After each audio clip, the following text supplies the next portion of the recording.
মারার, ভালোবাসার সবকিছুর অধিকার শুধু আমার আছে, আর তোমাকে মুক্তি দেওয়ার আর বন্দি করারও। তুমি অনেক নিষ্ঠুর জাঙ্কুক। কোনো মানবদরদি ভ্যাম্পায়ার দেখলে আমাকে জানিয়ে তো তেজু, আমি তার সাক্ষাৎ করে নেব। কোথায় নিয়ে যাবে আমাকে? এই প্যালেস ঘুরে দেখাবো, যেহেতু এইখানেই থাকতে হবে তোমাকে, তাই এর সম্পর্কে জানা তো জরুরি, তাই না? তে তো এটাই চেয়েছিল, এই প্যালেস সম্পর্কে জানাটা বড় জরুরি ছিল। চলো। তুমি এত ভদ্র কি করে হলে তেজু? মানে মানে আজকে তোমাকে ধরে আনলাম, তবু তুমি কিছু বললে না, কালকের মতন এটাও করলে না। এখন তোমাকে ঘুরতে নিতে চাচ্ছি, সেটাও রাজি হয়ে গেলে, এমনকি বিয়ের জন্য রাজি। এমন মনে হচ্ছে যেন এসব তুমি নিজেই চেয়েছিলে। তাহলে কি তোমার মনে আমার জন্য সামথিং সামথিং? কখনোই না জাঙ্কুক, তোমার মতন বিশ্বাসঘাতককে আঘাত করা যায়, ভালোবাসা না। আমি শুধু দেখতে চাই তুমি কত দূর যেতে পারো, কতটা নিচে নামতে পারো, শুধু এতটুকুই। হ্যাঁ, ওকে চলো। জাঙ্কুক ডেকে প্যালেস ঘুরতে চলে গেল। জাঙ্কুককে বুঝে যাচ্ছে কোনটা কি, তবে তে খুঁজছে সেই জায়গাটা, কিন্তু কোনো জায়গায় তো সন্দেহজনক লাগছে না। হঠাৎ মূর্তির মতন কোনো কিছু একটার দিকে নজর গেল তের।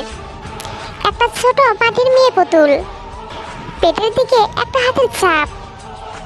কিন্তু এত সুন্দর একটা পুতুলের পেটে হাতের ছাপ কেন? এই মূর্তির পেটটা এমন কেন? কি জানি, আমি যখন থেকে জন্মেছি তখন থেকে দেখে আসছি এমন। বাদ দাও, ওইদিকে চলো, আরো অনেক মূর্তি আছে। জাঙ্কুক সামনে এগিয়ে গেল, তে কিছুটা তাকিয়ে রইল সেই মূর্তিটার দিকে। জাঙ্কুক পিছু ঘুরে তেকে মূর্তির দিকে তাকিয়ে থাকতে দেখে শয়তান হাসি হাসলো। কি হলো তেজু, চলো। ও হ্যাঁ চলো।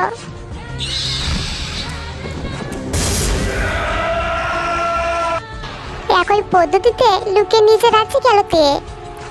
না, এমনিতেই না, কারণ আছে, নইলে আসতো না। সবার আগে দেখা করতে হবে সুগার সাথে, ওই পারবে সাহায্য করতে এই বিষয়ে।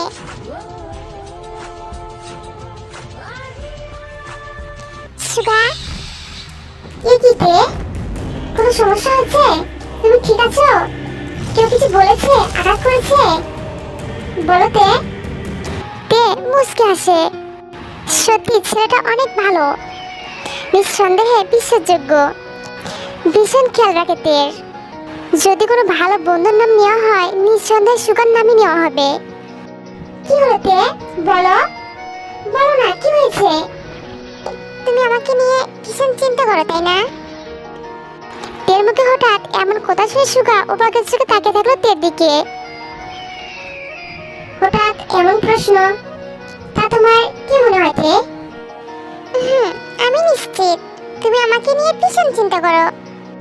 কারণ নেই কি? মানে? সুগা হাসলো। আচ্ছা বাদ দাও, তুমি কি শুনে এসেছো তাই বলো।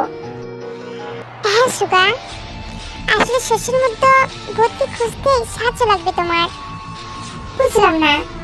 আমার মনে হচ্ছে আমাদের কাছের কেউ আমাদের ব্যাপারে সব ইনফরমেশন ফাঁস করে দিচ্ছে কোকির কাছে। তের কথায় সুগার মুখে চিন্তার ছাপ ভালোভাবে পড়লো। তে তোমাকে এখন কি করে বলি যে তোমার নিজের একদম কাছের মানুষই তোমার পিছনে ছুরি মারছে। সে যদিও তুমি তাকে সে ভাবছো, আসলে সে ও নয়, ও কোনো বহুরূপী। তার খোঁজে তো আমি এতদিন করে যাচ্ছি। আসলে ও কে, কেনই বা আমাদের এখানে ছদ্মবেশে এসেছে, তার কি উদ্দেশ্য, আর কিংকুকির সাথে কি এমন সম্পর্ক যে আমাদের এখানকার সব খবর কিংকুকির কাছে? কিন্তু না, এত কিছু ওর একার পক্ষে সম্ভব না। আমি নিশ্চিত ওর সাথে আমাদের এই মহলেরও কেউ জড়িত আছে। সেটা কে আমাদের তাকে খুঁজে বের করতেই হবে। সুগা এইগুলো নিজের মনে বিড়বিড় করে বলছিলই, তখন তে সুগা, কি বিড়বিড় করছো? কিছু তো বলো। হ্যাঁ তে, তুমি ঠিক বলছো।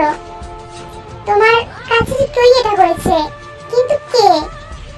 গুরুমিন্দি তো আমাদের অনেক বিশ্বস্ত, উনি এমন কিছু করবে বলে মনে হয় না। আর কাই আঙ্কেল তো আমার বাবাকে অনেক ভালোবাসতো, আমি সব শুনেছি। আর বাকি থাকলো জিমিন, কিন্তু ওর পক্ষে তো কোনোভাবেই সম্ভব না, কারণ ও একজন সাধারণ মানুষ। তাছাড়াও ও আমাকে ভীষণ ভালোবাসে। জিমিনের কথা শুনতেই সুগার মুখ ছোট হয়ে গেল। সে কি করে বলবে যে ওর পাশে যে আছে সে? গুরমিন্দি কখনো এটা করবে না তে, কাই আঙ্কেলও নয়। বাকি রইল জিমিন আর আমি। বাট তুমি যাকে জিমিন বলো, আসলে আমি এমন এক জায়গায় দাঁড়িয়ে আছি যে জায়গায় দাঁড়িয়ে আমি বলতে পারবো না ঠিক কে কে আমার আপনজন।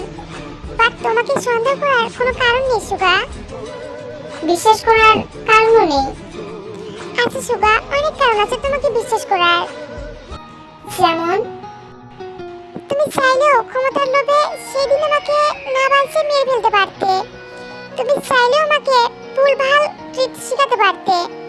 তুমি চাইলেও আমার অতীত জানিয়ে আমার ক্ষমতা সম্পূর্ণ হওয়া থেকে আটকাতে পারতে, কিন্তু তুমি করোনি। এইগুলো কি যথেষ্ট কারণ নয় সুগা? সুগা অবাক হলো। তোমার বিশ্বস্ত হতে পেরে আমার ভীষণ গর্ববোধ হচ্ছে তে। যাক, আর কিছু হতে পারলাম বা না পারলাম, অন্তত বিশ্বাসযোগ্য তো হতে পারলাম। অনেক হয়েছে, এবার আসল কথায় আসি। কিভাবে কি করা যায় তাই ভাবছো তো? শুধু সন্দেহ ছেড়ে আমি কিছুই করতে পারবো না। আমার প্রমাণ চাই সুগা। সেই প্রমাণই জোগাড় করতে হবে আগে, কিন্তু কিভাবে কি করব সেটাই বুঝতে পারছি না। প্রমাণ তো আমার লাগবেই। বলে সুগা ভাবতে লাগলো। কেউ ভাবছে। সুগা হুট করে চমকালো, মুখে হাসি রেখা টেনে কিছু একটা বলবে, তার আগেই তেমা, তুমি এখানে? তুমি ঠিক আছো তো মা? কে চমকালো হঠাৎ কাইকে দেখে। হ্যাঁ আঙ্কেল, আসলে একটি দরকার ছিল। কিন্তু এটা যদি জাঙ্কুক জানে তাহলে? জানবে না, চিন্তা করো না। সাবধানে থেকো মা। আঙ্কেল। গুরুমিন্দিও সেই সময় এদিক দিয়ে যাচ্ছিলেন। এর গোলা পেয়ে উনি কক্ষে প্রবেশ করলেন। কুইন, তুমি এখানে? একটু দরকার ছিল গুরুমিন্দি। কি দরকার? কি এমন দরকার ছিল যে তুমি নিজের জীবনে বাজি ধরে চলে এলে এখানে? আসলে ও আমার সাথে দেখা করতে এসেছে গুরুমিন্দি। সিমিন, তুমি? জি গুরুমিন্দি, আসলে ও আমার সাথে দেখা করতে এসেছে। আমার এই প্যালেসে একটু ভয় লাগে তো, তাই আর কি। আয় তেজু, আমার সাথে আয়। হ্যাঁ, আমি আসি গুরুমিন্দি। যাও। আসি আঙ্কেল, আসছি সুগা। সুগা চোখের ইশারায় ওকে যেতে বলল। সাবধানে যাও মা, নিজের কাজে সফল হও। আঙ্কেল। তে যেতেই কাই বলল, আপনার কি মনে হয় গুরুমিন্ডি, তে কি সত্যি শুধু জিমিনের সাথে দেখা করতে এসেছিল? তাও আবার এত বড় রিস্ক নিয়ে? দিন শেষে ওই একজন ভ্যাম্পায়ার হলেও ওর মধ্যকার মনুষ্য রূপ এখনো মুছে যায়নি। ও এখনো মানুষের মতন কর্মমতী। তবে তবে কি গুরুমিন্ডি, ও একজন কুইন কাই। দিন শেষে ও যা করবে নিজের প্রতিশোধ আর নিজের লোকদের ভালোই করবে। কি বলো সুগা? সুগা এতক্ষণ ওদের কথা শুনছিল। আসল কারণ তো সে জানে। হ্যাঁ হ্যাঁ, ওটাই কথা। গুরুমিন্দি হাসলেন। উনি বুঝেছেন যে সুগা জানে আসল কথা, কিন্তু সে যখন বলতে চাইছে না কি দরকার জোর করার। যা করবে ওরা সেটা তো অবশ্যই সবার ভালোই হবে। জিমিন থেকে কক্ষে নিয়ে আসলো। কেন আসলি তুই এখানে তেজু? জানিস না তোর লাইফ রিস্ক আছে? তুই তো আছিস, তাহলে চিন্তা কিসের? জিমিন বাঁকা হাসলো তের আড়ালে। বর্ষে কিনা জানি না, তবে তোর ওপর আমি ভীষণভাবে নির্ভর। আমি জানি আমি কোনো বিপদে পড়লে তুই আমাকে ঠিক বাঁচাবি। বেশ, এবার বল তো কেন এসেছিস? ওই কিছু বলতে গিয়েও থেমে গেল। হ্যাঁ, সে জীবনের ওপর ভীষণভাবে নির্ভর, কিন্তু এখন সে কাউকেই ভরসা করতে পারছে না। মনে হচ্ছে সবাই যেন মুখোশ পরে আছে, যেমন দেখাচ্ছিস সে তেমন না। কি রে তেজু, কি ভাবছিস? কেন এসেছিস বল? তে মুচকি হাসলো। কারণটা তো তুই বলেই দিলি, আমার আর কেন বলতে হবে বল? শুধুই আমাকে দেখার জন্যই এটাই কারণ? তা নয় তো কি, আমার বোনটা যে ভ্যাম্পায়ারদের সাথে একা থাকতে ভয় পায় সেটা তো আমি জানি। যাক, তা ভালো, মনে আছে আপনার। চিন্তা করিস না Tezu, I will handle my self. তুই নিজের রিভেঞ্জের দিকে নজর দে। জাঙ্কুককে মারতে হবে তো, তাই না?